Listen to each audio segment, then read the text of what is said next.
On December the 12th, China filed a complaint at the World Trade Organization, or WTO, against the United States over its chip export control measures. In recent years, the US has passed a set of regulations aimed at curbing China's semiconductor industry. China accuses the US of using export controls to maintain its leadership in high-tech sectors, but the US said its national security interests require it to act decisively to control China's access to advanced technologies. So what exactly are China's aspirations by taking the case to the WTO? How big is the chance that China may get the upper hand in the case? And what difference could it make to the race for scientific and technological advantages? I'm pleased to be joined from Beijing by Professor Zhao Hong at the Law School of Peking University. She is also a former member of the appellate body of the WTO, and from Singapore by Bert Hofman, director of the East Asian Institute of the National University of Singapore. The warmest welcome to both of you to the point. So Professor Zhao, let me go to you first. As I said, China put forward this action against the United States through the WTO over the United States export control measures against China. And China's Ministry of Commerce, or MOFCOM, said that filing the case with the WTO is a way of addressing Chinese concerns through legal means and a necessary way to defend China's legitimate interests. So exactly what did China do to the, with the WTO as far as US export control measures on semiconductors are concerned? Well, thank you, Xin, for having me and this great opportunity to talk this important issue with audiences. But I guess for me, either as a professor or the former appellate body member, we kind of reluctant to talk the ongoing dispute, as this is the, a case that has been just initiated. And I guess it still needs time for the US to respond to receive the consultation request, but they will receive usually within 10 days.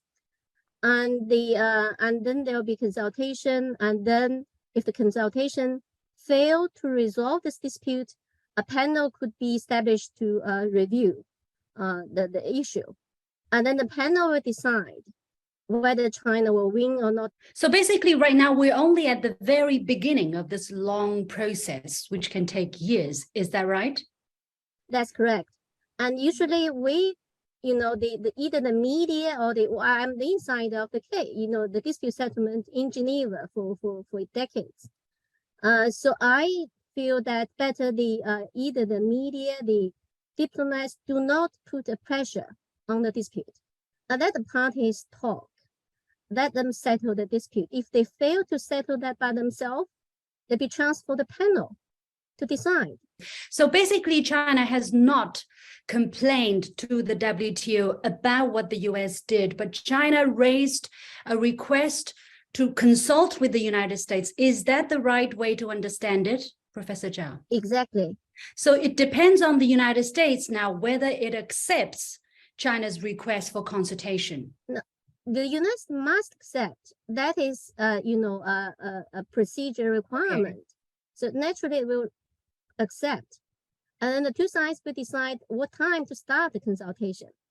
And as far as they agree, they can be in 2 weeks or in a month or 2 months, they can consult. But within 6 days after consultation, 60 days after consultation, China have the right to request to establish a panel. That is the procedure. If the consultation does not resolve the issue. Exactly. Okay. But if they decide to expand, that can also extend the time. All right. But again, this is a technical issue because you have been with the WTO for so many years. Why does China decide to go to the WTO to request this kind of consultation and not through another, for instance, a bilateral mean, go directly to the US government and say, hey, let's sit down and talk? What makes it different to have this consultation conducted on the WTO? There's a huge difference. Consultation bilaterally on the sideline of the WTO or within the dispute settlement, there's a huge difference. Like the Phase 1 agreement between US and China after the trade war waged by Trump administration. that is purely bilateral settlement. That is also encouraged, while members could settle their dispute, they encourage this. But members worries if big members, settle the dispute outside the framework, that sideline the multilateral trading system. So this time, WTO. Then this time, China decided to launch a case formally within the dispute settlement body of the World Trade Organization. So the positive side of it is upholding the multilateral trading system, which is in crisis. Okay. Many believe its dispute settlement body is in crisis. Yeah, well, we'll talk about that in just a moment. Professor Hofman, from your understanding, help those watching us understand exactly what China is doing with the United States. What is China's rationale in your understanding? And how will the United States defend its actions?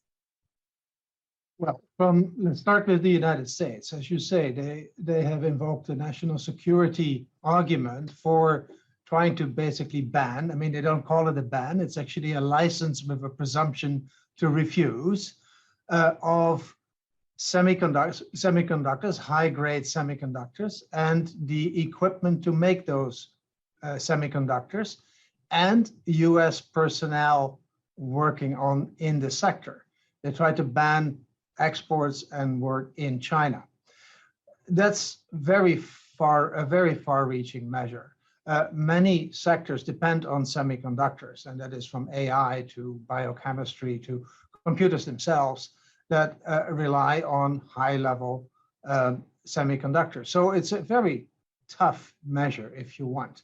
And it's not just a measure that applies to US companies, but the US also tries to enforce those measures to other companies in other countries, including in South Korea. I come from the Netherlands. ASML is a key company in the supply chain of semiconductors.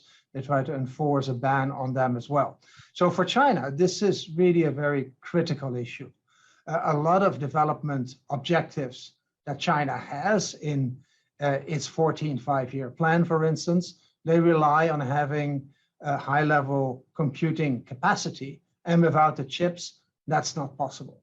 So for China, it's very appropriate to say, well, look, I'm going to defend myself.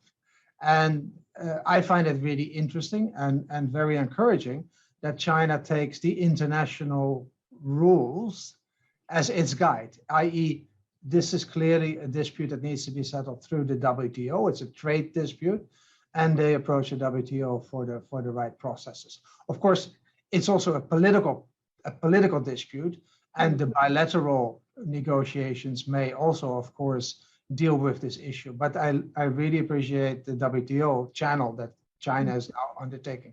Yeah, well, the United States has been citing national security concerns as a basis for these measures. So how solid is the legal base for that? And how strongly do you think the United States is going to be able to defend its measures in front of the WTO? Well, there is in the WTO, actually it's the General Agreement of Tariffs and Trade, that has a clause on national security, clause 21, and basically the United States tried to use that as an excuse for not recognizing WTO jurisdiction over this kind of measures. The WTO itself has already disagreed with that. There was a previous dispute between Ukraine and Russia after the 2014 takeover of Russia of Crimea, where there was a dispute and brought to the WTO, and the WTO has said, no, this is not a free card for all. The national security, invoking national security doesn't mean that you can disregard the whole WTO. There has to be a real emergency of international relations. So they limit the application of that particular clause. And that means that China has a good chance that at least at the panel level, the US would be found to be in obstruction of WTO rules. That's not the end of the story, though, and I'm sure Professor Zhao want to talk about that.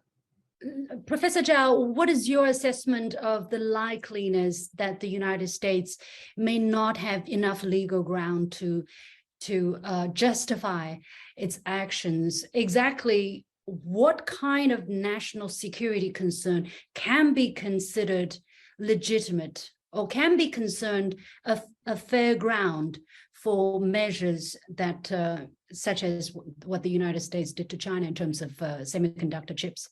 Well, the United States is kind of believing that it's the national security issue is a self-judging problem. But this, as you asked, there's a condition. Self-judging means they define, each country defines their own national security interest, right? But if that is the case, then there is no national security interest that can be defined because everybody will define it differently. Exactly. So the national security provision of Article 21 of GATT 1994 contains two layers, according to me. One is self-judging.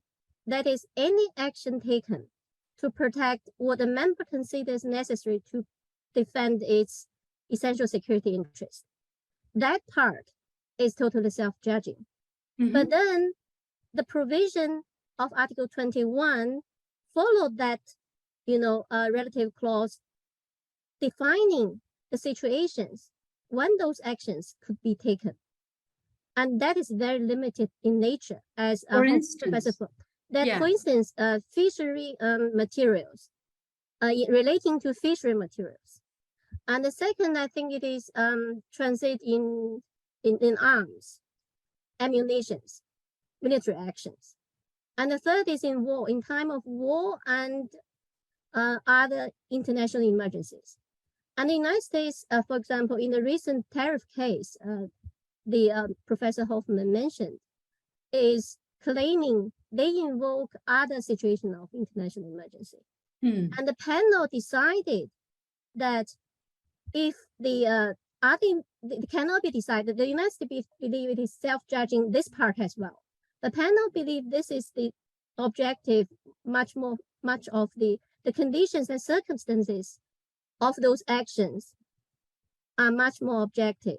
As it is clear, those conditions has been enumerated clearly, explicitly within the provision.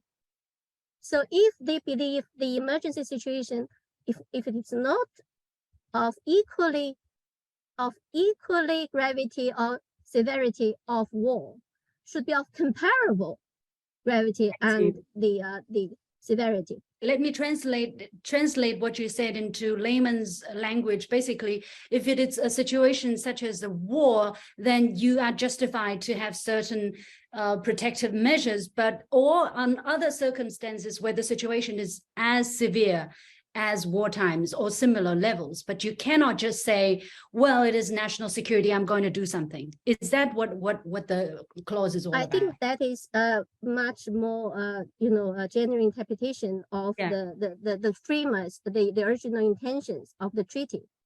So that is why this provision has been used very rarely in the past 7 decades. But now the United States is definitely invoking that. Yes, I guess it indicated already by the Mr. Hofman, I guess, already even to the new case, the chip suit. Yeah. But I think it is pretty worrisome. But anyway, if this provision, as you said, can be interpreted very broadly, it can swallow the whole of the rule book. And so basically, if anybody who wants to impose certain export or protective measures, they can say this is national security to me, and the situation may not look serious to you, but it can look serious to me. Is that basically what the United States is setting a precedent for? That's they want to, but I guess they failed in the tariff case. Yeah. And Russia also didn't win that part in the both Russia and US declined. The panel has a jurisdiction in the Russian transit case. Mr. Hofman, again, the United States, they were one of the ones who wrote the rules. Okay, let's not forget they led the members of the international community in coming up with these rules. And now they're looking into, to me, they're looking into loopholes to justify their export control measures. This sounds a little bit incredible to me. I mean, what is your understanding? Well, interesting enough, there is quite a bit of literature on the debate that took place in the very early days when the GATT was formed in the 1940s, on the US debate around this national security exemption. And there, basically, even the US experts came out that it's not a get-home free card. In other words, there are limitations to that national security clause. In those days, the United States agreed because they knew that if they would not agree, then the GATT would not have real effectiveness because everybody could invoke that clause. Mm-hmm. Now it's very different. What is also interesting is that the measures as announced, I mean, the measures by the Department of Commerce of the United States, but there was an announcement, a speech by Jake Sullivan, the National Security Advisor of the United States, a month before those measures were announced. And the objective was clearly to keep China technologically behind. And that was an explicit objective in the speech of Jake Sullivan. So in a way that undermines the case. One can imagine that there's always, well, in some cases, there is dual use technology. And technology can be used for civil purposes, technology can be used for military purposes. And the latter, of course, that would potentially fall under national security concerns. But if it is just a matter of broadly keeping a country behind technologically, that seems to not be covered by the WTO rules. And so, of course, we need to go through the whole process. We need to see where it ends. Maybe the United States and China at some point find a good compromise. But for now, it's a very difficult measure. What do you foresee maybe the likelihood?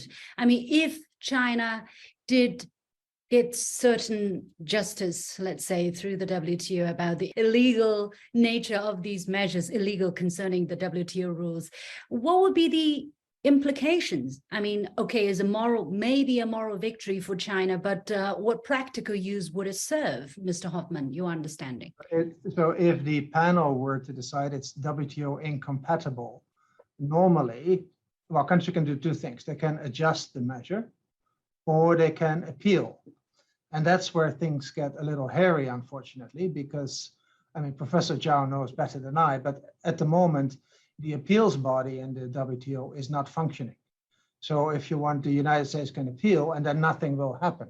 Then there is a vacuum. The reason is that the WTO appeals body right now is not staffed enough to be able to provide judgments. And the reason for that is that the United States has not approved new appeals judges for that appeals body. So it's almost a catch-22, as you would say in American English. That there is not necessarily, the WTO route does not necessarily give a resolution of the dispute. There's other options, as the bilateral option is one. So if China, because we know that the appellate body is not in function, and it's unlikely that the United States is going to switch course very easily, simply because China complained. So why bother? Why does China still press ahead with this case? What is your understanding? Well, you mentioned the moral victory, and I think that is actually very important. It demonstrates that China wants to live by the international rules. The United States has this big argument that they are the defenders of the rule-based international order. But in this case, China wants to use that rule-based international order to come to an agreement, to come to a resolution of this dispute. But in a way, the United States is not playing the game with according to the rules. So I think that moral victory is actually quite important. Second, look, that process does give some time for a resolution in other means, maybe bilaterally, or maybe the United States, which also encounters some resistance from its allies that need to play a ball with the United States, including the Netherlands, including Japan, to some extent Korea, and Taiwan. That is also an important player in the semiconductor business. So there are resolutions that are a bit different. One of them would be the Wassenaar Agreement. Wassenaar is a town in the Netherlands where there is an agreement among basically US allied countries, but also Russia, interestingly, where there is a process to come to an agreement on which dual use technology needs to be restricted or not. And that's where you can narrow down the measure to say military use, if that is a concern, and that is much closer related to national security concerns. So maybe the United States would at some point take that route.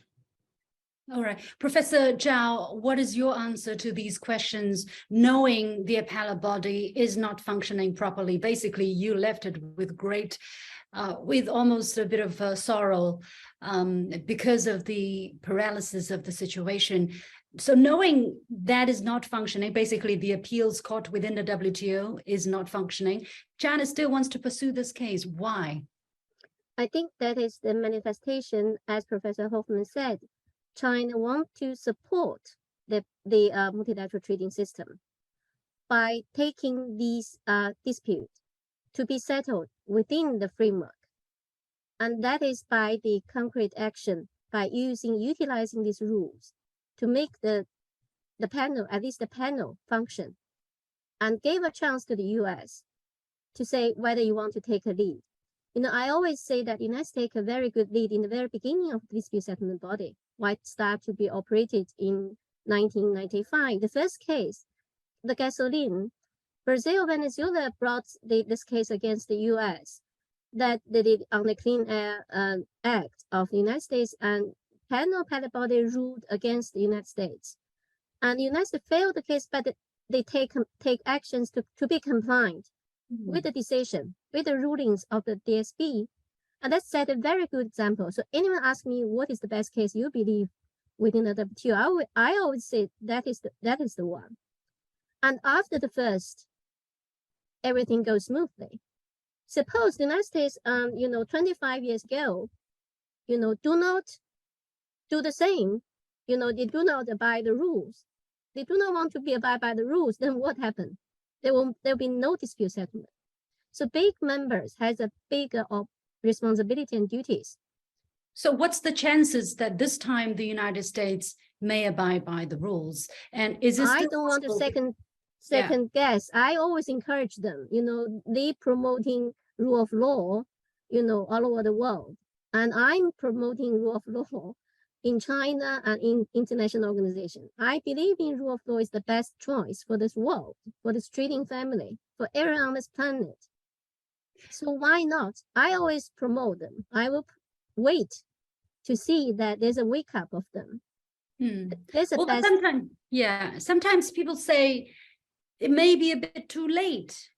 For instance, the other dispute that we just mentioned, where the WTO ruled that the tariffs imposed by former US President Donald Trump on steel and aluminum imports violated global trade rules. Now we're 2022.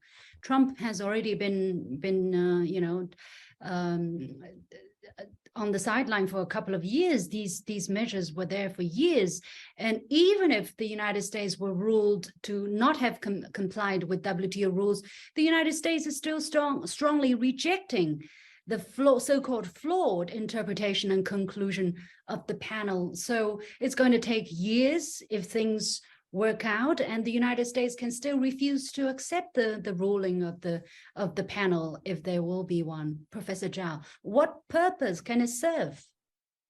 I think it is this is the dilemma of the international law. Anyone practicing international facing this difficulties. And still, I think for professor of international law, lawyers in international trade, we still need to uphold international law, the ideals. As I said, there's always something, we know the political, geopolitical tensions and everything behind the law, behind the rules. But I think still for us is to uphold those, the multilateralism, the free trade spirit, and the purposes, objectives that we believe is correct for this peoples on this planet. that is the only thing we can do. Mm. I think that is there's a value, except for the moral values. I think there are. It is energy. It is. Yeah, of course. I believe you can do you as our ambassador Li Chenggang he quoted Michelle's slogan in the campaign for Obama. That is, we go high, while they go low, we go high. I think for the intellectuals, what can you do? You I don't know. I think that is only do the correct things, tell the world the truth, and that's what we can. That is the only thing we can do. Definitely. And teach the students, get the younger generation to believe what is correct, what is spirit of international law, why we have international law, why we should safeguard them. A lot of food for thought there, definitely. We won't, unfortunately, have more time to discuss these very important issues, but I'm sure this will ring in our heads for the foreseeable future to come. Many thanks, Professor Zhao Hong from Peking University, former member of the appellate body of the WTO, and to Bert Hofman, Director of the East Asian Institute of the National University of Singapore.